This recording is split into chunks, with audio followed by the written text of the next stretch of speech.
everyone, my name is Clay and welcome to Terminally Nerdy, and hey, it's a special edition! Releasing on a Friday of all things, eh? Surprise? Alright, so today I'm going to be reviewing a pre-release product called the Boffin Gaming Box, or specifically, I'm going to hold this thing up, you'll see it in a minute, the Boffin's Beneficial Gaming, or Battle Box. This was sent to me by Exoteric Designs. For the purposes of review, he sent it to me for free. I'm calling it a pre-release product as he is going to be running a Kickstarter come May 6th to promote, and try to fund the creation of his whole business. So, thank you for sending that to me. So today what we're going to be doing is I'm going to go over sort of the contents of the box, everything about it, the different pieces of it, and I'm going to be showing it off quite well. I've actually got, now I'm going to show you guys this. This is a camera arm. Look at this thing. So the camera, my webcam, my C920, actually screws in right here, and it lets me manipulate where it is. So in a minute, you guys are going to get to see the box from straight above it, and get a good bird's eye view of it. So for any physical products I get now, any unboxings, anything like that, I'm going to be using that to show you guys in detail everything about it. So let's, enough dilly-dallying as we would say, let's get right on into it and show the product. Alright folks, it's time to go ahead and take a look at Boffin's Beneficial Battle Box. Now before we get started, I want to again thank Mr. Exoteric Designs, or 3Exoteric, however you want to say it, for sending me this box. This is really, really cool. It's the first time I've ever gotten something like this for review, ever. So what this is a custom, handmade wooden gaming case, or as he calls it, a battle box. This particular one is made of cherry wood. He has 3 tiers of wood, 2 types in each tier. This particular one is right in the middle, and I'll be going over that more at the end of the review. So, also, how do you like the setup? Ooh, I'm fancy now. So, all this right here is actually carved into the wood, really well done. Also, here we'll flip it over to the top. It's a very nice, smooth, I like the grain. You can tell this is actually handmade. You can see that he's using some sort of crenellated setup or tabs to hook everything in. And I'm assuming there's wood glue here. Sorry about the focus, I can't stop it from doing that. So I'm not entirely certain how these are attached. Cool thing is this is actually the hinges right here. They're internal wooden hinges. And the way he's built them is they actually, well, I'll show you, they kind of slide. So you can actually lay this box flat. Also, this is on each side. This is a magnet. This is how he actually latches the thing. I was trying to figure it out simply because based on logic, open, close, eventually the inside's going to get worn down. So I was trying to figure out how he actually set up latches, and it's these 2 magnets. There's one on this side and one on this side. There's the other latch. Now, one cool thing he did for me, and if you followed me on Twitter, you'd have seen this, he engraved my channel name into the front. This is really cool. This is my game box now. This is for me. For me. Me, not you. Not you. Me. Alright. I really do like this. It's actually very smooth. There is one problem, and I don't know if it's intentional or not. So on this side, smooth. This side, smooth. This side, there's a little bit of smoothness. There's a lip here. And I'm wondering if that's to help grip it. Because there's really no way, like if I'm trying up front, I have to like grip and pull. But I can actually put my finger here. Let me see if I can show it to you. You can kind of see it right here. Like a little lip right here. See it? Let me get it up closer. There you go. But you don't really see that lip anywhere else, so. Alright, let's go ahead and open this up. Now, this is already filled with stuff. I wanted to see how much it would hold. So to open it, you just pop it open. And there it is, laying flat. Essentially, it gives you a dice tray and all your stuff. So over here, this area, and all the boxes are set up this way. So any box you get from him once he has his Kickstarter going is going to be set up this way. These are a ton of the little Paizo monster tokens. I got a bunch when I bought my Pathfinder beginner box. So that's what's in these two containers here. This container here holds exactly 42 dice. There are 6 sets of 7 dice. So there are 64s, 66, 68s, 12 D10s, 6 D12s, and 6 D20s in this section. That's a lot of dice. More than anyone here. And these are, I use these for when I play Savage Worlds. You have a system called Bennies. I have like cheap plastic poker chips, a couple of pens and pencils, and that's in here. And of course, dice tray. Look at that. Now this right here is felt. All these containers here are lined with the same kind of felt, as is this. Mine is purple felt. I happen to like purple, so awesome. This was already pre-made when he sent it to me. He just added the engraving on the front. Now, what's interesting here, these are actually big enough to hold, and I'll show you kind of based on size, a standard deck of playing cards. Boop. See? I mean, obviously, there's stuff in there so you can't go down, but these are actually perfectly sized to handle a deck of cards.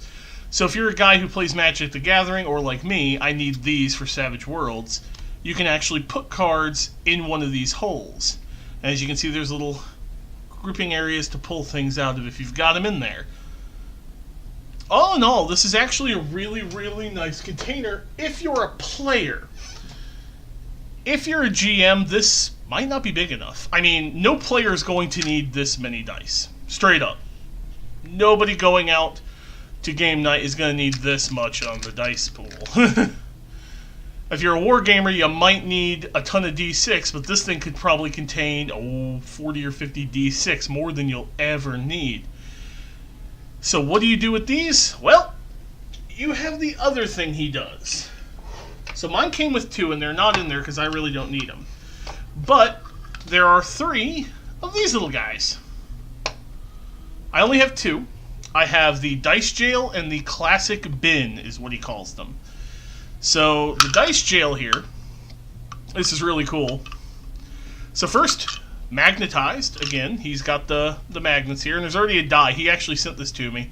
And if you see it, and it's kind of hard to see, but I'll see if I can get the light in there. There is a hand-carved skeleton hanging from a chain with a D20 that has the number 1 on it to show you who belongs in Dice Jail. This is apparently a infamous die in his games right here. You can see the magnets on the lid here, right here, and it snaps right in. Once you boop, and then it ain't going out. It ain't going nowhere. So you got a dice jail, and again, these fit perfectly in. As you can see, it's the same size. It actually fits exactly in one of these. The Classic Bin here is just that. It's a bin, some felt in here. That's pretty much it. Again, with the magnets. And again, perfect fit. I ain't going nowhere. I'm not entirely certain what to use this for. I assume I could use less dice if I was like a regular player. Use less dice and have it in the bin and just have the bin here. That'd probably work, or maybe tokens or something else. I could probably put like these in here, but I'd have to give up one of these spots. The third one that he has that I don't have is he calls it the mini bunker, and it's padded, so I'm assuming it's very similar to this, only completely padded on the inside. Now, this is great if you're a player. Like, if I still played Magic the Gathering, this would be an excellent thing. These right here would probably hold 2 full 60-card decks each, give or take. Because the 52 cards is actually really small down at the bottom. So I could probably put a commander deck and 4 regular-sized decks, even with sideboards right here, and then put some dice and pens and maybe some strips of paper in here, and I'd have a perfectly sized carrying case for Magic the Gathering, Yu-Gi-Oh!, any of the card games. For tabletop, if I'm a player, I could put a couple of minis in here, because this is well-sized for minis, or get the mini bunker and put minis in a separate little box. I have the Dice Jail for when dice are naughty. I could put, a couple sets of extra dice here. So we have the dice jail, mini bunker, regular set of dice, and again, pens and paper, and then you have a dice rolling area right here. Good to go. As a GM, this might not be big enough. Seriously. I mean, as you can see, I've filled this up. I have these 2 little boxes that I can't really do anything with. Because, I mean, this took all of my little things. Now, at the bottom of this one are actually some of the larger paper, like, cardstock minis. I've got a ton of dice here, but that's nowhere near all my dice. I still have a bag off to the side full of dice, so, But then it's, easy to close. Look at that, and then, you've got the magnets on the side, and there it is. Overall, I'm actually really happy with this. I like the weight. The heft of this thing is ridiculous. It is heavy duty in the extreme. And, I'm really, really pleased with it. I'm actually going to keep it around, obviously, and use it. I've already got it filled, as you saw. That's actually what I would need normally. The other stuff, because, frankly, for DMs, it's really hard to find a sort of one-size-fits-all solution for gaming stuff, so... But I am very, very happy with this. The quality is ridiculous. It is handcrafted, which is awesome. It is heavy as hell. This thing, you can hear it. It's fucking solid. And I'm just pleased. So let's go ahead and switch back to the normal view and get some specifics on where you can get this, with the pricing information and all of that good stuff. See you in a minute. Alright, so there you go. There is the box in detail.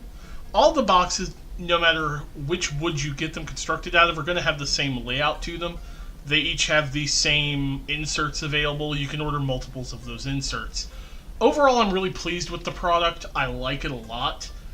And to be perfectly frank, it's a cheaper alternative to those Elderwood Academy stuff, because whoo doggy, Elderwood Academy is expensive. I mean, you get the little, the dice container, like that big, and that's like $20. I can get that whole thing for, well, in a minute we'll tell you exactly how much. So, as I said previously, there are 3 tiers of wood, 2 types of wood in each tier. So the first tier of wood is red oak or ash. That is $25 on his Kickstarter when it comes up. The second tier, which is where mine falls, is quarter sawn white oak and the cherry, which I showed you guys the cherry. That's $35. And the final tier is mahogany and walnut, and those are $45. Now, that is without any inserts, so that would just be what I showed you guys first. If you want one of the inserts, like this little guy, the box, or any of them in any combination, these are $10 a piece, no matter the type. So you can either get the padded mini bunker, the dice brig is what he calls it, or I think of it as the jail, or the classic bin, which is this guy. They're $10 a piece. You could order 3 of them for $30. So, for example, the total cost value of what I got is $55. $35 for the box, $10 each for those 2 items over there. It's not a bad deal, all things considered, especially given the versatility of it. Like I said, it's good for players. As a GM, it's a little small.